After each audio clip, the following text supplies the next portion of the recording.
Hola, buenas noches. Soy la maestra Berta Plasencia Franco y te invito a que te suscribas a mi canal de YouTube, Maestra Berta Plasencia Franco. Bueno, te voy a platicar el tema muy interesante. Te voy a informar porque todo maestro tiene que tener el conocimiento pleno de lo que es el artículo tercero constitucional.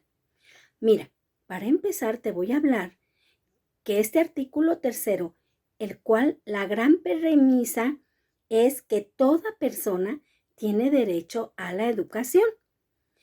En este caso, el Estado impartirá, garantizará y concientizará sobre todo lo referente a la educación,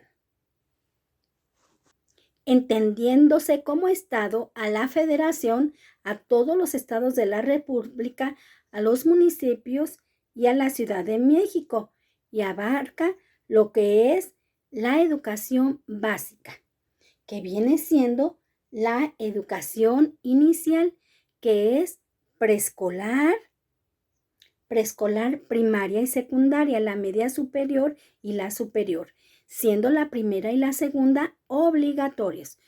Uno de los dos temas, déjame decirte que es que tiene 6 características. ¿Cuáles son estos? Bueno, te voy a informar acerca de los fundamentales, es decir, que es obligatoria, que es universal, que es inclusiva, pública, gratuita y laica. Más adelante vamos a hablarte de esos aspectos. Asimismo, está basada en la dignidad de las personas. En este caso, asimismo, la educación está basada en la dignidad de las personas, desde un enfoque de los derechos humanos, de la igualdad sustantiva, del amor a la patria, los derechos y las libertades. Fomentar la cultura de la paz, del amor a la independencia, la justicia, la honestidad. ¿Por qué? Porque es muy importante que sepas que así como los demás valores y por ende busca la mejora continua en la mejora de enseñanza-aprendizaje de nuestros alumnos. Siempre acuérdate que los alumnos son en primer lugar lo más importante para el maestro. Es muy importante que como maestro comprendas que el artículo tercero te lo tienes que aprender casi de memoria. Razónalo, por favor, porque es el material con lo que todo maestro debe de conocer, que es lo primero que te van a preguntar en un examen. Acuérdate, todo lo referente a la educación, el artículo tercero nos dice que desarrollarán las facultades del ser humano, sobre todo comprendiendo el amor a la patria, los derechos que tienen, las libertades, la cultura de la paz, la solidaridad internacional, la independencia, la justicia. Fíjense bien, justicia. En educación se debe de pregonar con la justicia. Justicia para los alumnos, justicia para los maestros, justicia para todo el personal. Cosa que queda en entredicho, por ejemplo, con mi asunto. Que todo maestro, por eso es importante que aprendas bien el artículo tercero. Y otra, estas facultades también nos habla de la educación con valores. El valor del respeto, de la honestidad, de creer en las autoridades. Bueno, para continuar con este artículo tercero, sí, es muy importante porque este artículo tercero se enfoca principalmente que tiene que haber acceso a la educación, tiene que haber permanencia, tiene que haber participación al sistema educativo, a los niños, niñas y adolescentes, que las maestras y maestros son parte del proceso educativo. Todo es un engranaje que influye en la transformación social, en la capacitación, en la formación, en la actualización de los docentes. Por eso es muy importante que el maestro desarrolle esos saberes en sus alumnos, esas inteligencias múltiples, ahora sumándose a la inteligencia artificial. Qué importante es el artículo 3 para que el maestro lo domine y lo conozca. Porque también déjenme decirles algo, no nada más va a haber retroalimentación, va a haber pruebas de diagnóstico para saber el grado de los alumnos, aunque en la realidad sabemos que el maestro se confronta muchas veces con los saberes que traen los alumnos de un receso educativo cuando regresan a la escuela. Se les borra todo, porque lo que viven en sus casas durante el receso educativo es más interesante. La tablet, el internet, celulares, la misma televisión, porque son las nanas, las niñeras actuales. Porque mamá y papá mientras trabajan, al maestro les va a tocar otra vez despertar esas neuronas de sus alumnos para ponerlos a trabajar. Esta es la gran importancia que tiene el maestro al conocer plenamente el artículo 3 con relación a la educación. Para continuar, el mismo artículo 3 nos dice que debe de fomentarse a la participación del sistema educativo, teniendo, acuérdate, como principal interés los alumnos, los niños, pero también reconoce a los maestros como agentes. Volviendo a retomar, el mismo artículo 3 también señala que debe de fomentarse el acceso y la permanencia del sistema educativo, teniendo como principal interés los niños y las niñas y adolescentes, pero también reconoce a los maestros y a las maestras como agentes de cambio, transformadores del proceso de enseñanza-aprendizaje y del proceso educativo que influyen en los cambios sociales, es decir, que estos repercutan al nivel de la vida de los alumnos y estudiantes. Ellos deben de recibir, los maestros, capacitación, promoción, reconocimiento, retroalimentación de sus exámenes de diagnóstico. Para ello se crea la ley del sistema de la carrera de los maestros y las maestras. Ahora, aquí en donde se establecen las funciones que tiene un docente.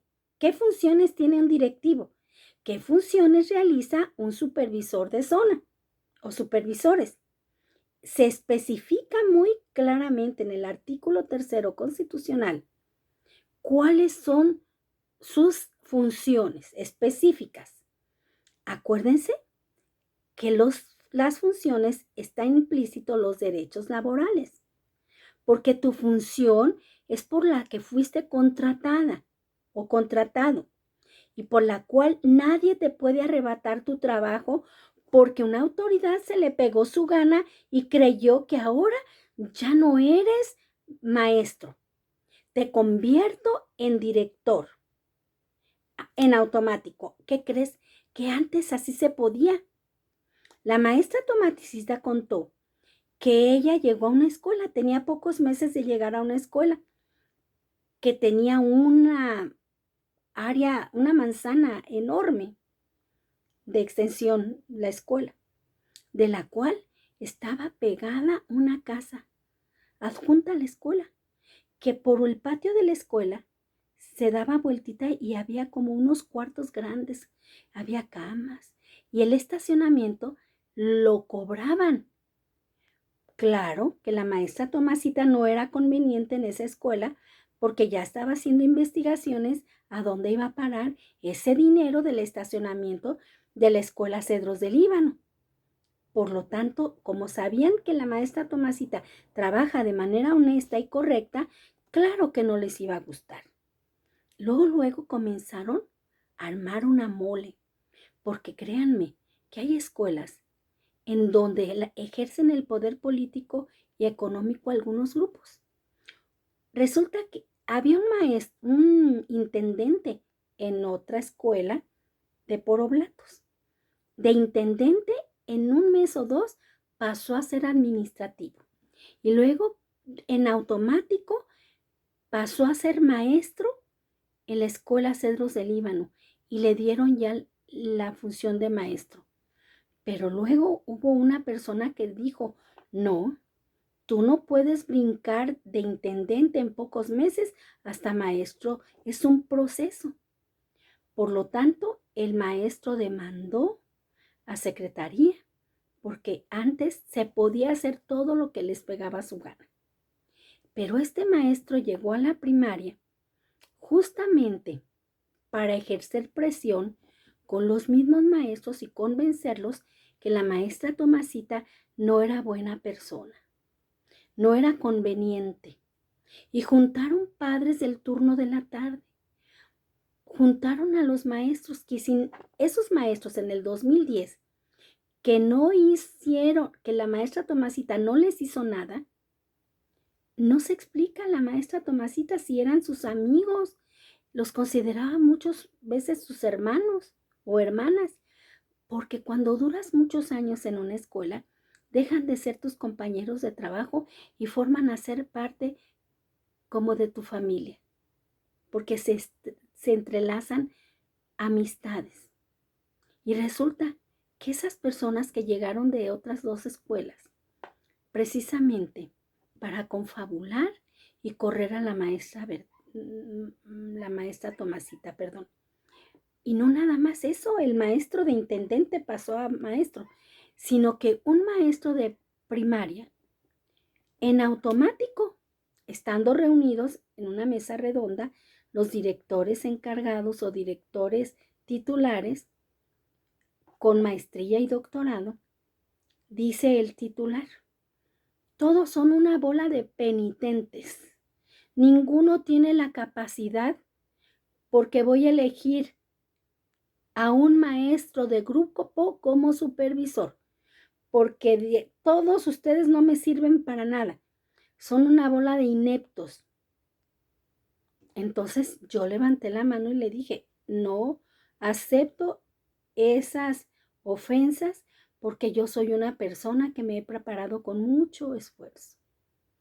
Disculpe, los maestros que tenían doctorado se quedaban callados. Por eso antes se podía hacer todo eso.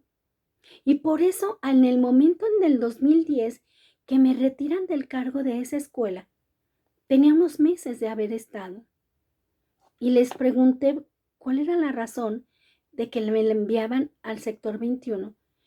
Me dice el jefe de sector, es que van a hacer una investigación, una auditoría en esa escuela, porque hay mucho material faltante. Ah, bueno, adelante.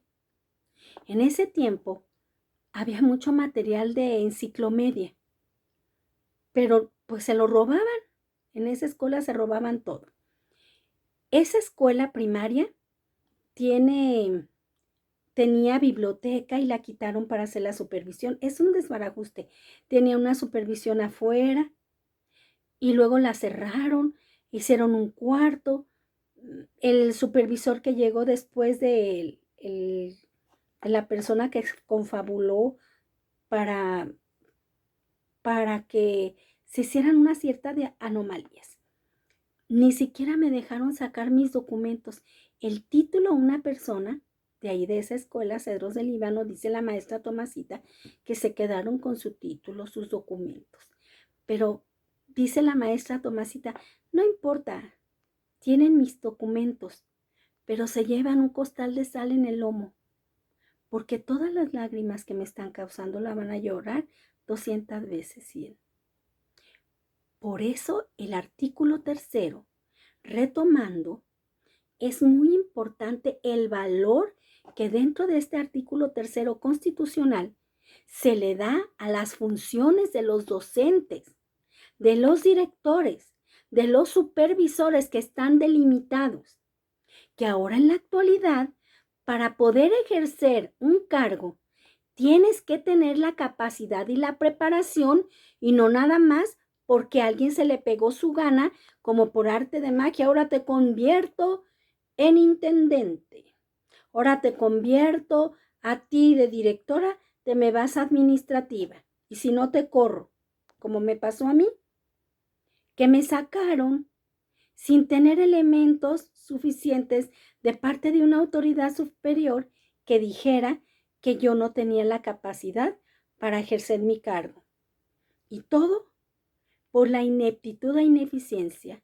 Me han dicho, ¿y por qué no vas con la persona que te retiró de dirección, a la jefatura? Pues es que ya se murió, en paz descanse y en gloria esté su alma. ¿Cómo voy y le digo? Ni modo, así es la vida. Pero lo que más importa es ver que cada actor educativo tiene sus responsabilidades, tiene que luchar porque sus derechos laborales sean respetados. ¿Por qué? Porque las características que ejerce cada uno tienen que ser públicos, tienen que ser transparentes, el maestro tiene que ser imparcial, los supervisores tienen que ser equitativos, todos los actores tienen que ser docentes, directores, supervisores, tienen que ser agentes de cambio, en donde esos valores que exige y que nos indica el artículo 3, para desarrollar armónicamente todas las capacidades y habilidades y destrezas e inteligencias múltiples de cada alumno, las vas a desarrollar cuando tú, maestro, docente, directivo, supervisores, trabajes de manera transparente, equitativa, con valores, sin perjudicar, pero debes de tener los conocimientos necesarios que digan y que avalen que tú estás preparado para ello. Y no por un codazo, un compadrazgo, como sucedió que el intendente de la noche a la mañana se hizo administrativo y luego maestro. O que el maestro de grupo de primaria se hizo ni director, en automático supervisor. Y quienes teníamos la preparación no fuimos bien vistos para ejercer un cargo de supervisión. Espero, esta es la primera parte del artículo 3. Soy la maestra Berta, suscríbete a mi canal. Dios te bendiga, Dios te socorra y que en todo en tu vida te vaya bien.